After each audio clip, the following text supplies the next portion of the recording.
Beginilah antusias warga saat mengantre di pasar murah di halaman kantor Kecamatan Cilengsi, Kabupaten Bogor.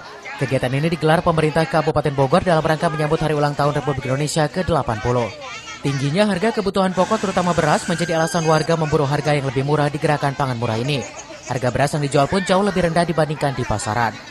Warga berharap program gerakan pangan murah ini dapat terus digelar pemerintah Kabupaten Bogor secara rutin setidaknya setiap bulan. Di sini senang karena ada bazar murah ya, masyarakat dan kecamatan Cilengsi di Curasan. Ya, untuk harganya selisih lumayan Pak, karena ibu-ibu biasanya cari yang murah. Untuk beras kemungkinan bedanya 1 liternya 1.000 atau 5.000. Satu itunya. 1 kilo.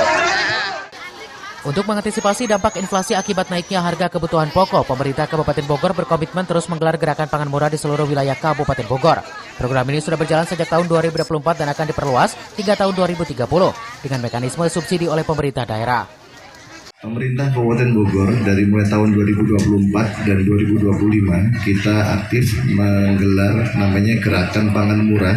Tetapi di tahun 2025 hingga tahun 2030 kita berupaya menekan stabilitas harga khususnya di Kabupaten Bogor, khususnya harga beras.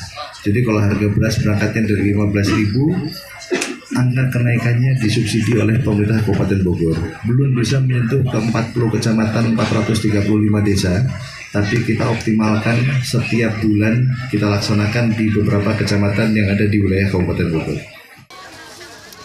Dari Cilengsi, Kabupaten Bogor, Edi Junaidi melaporkan.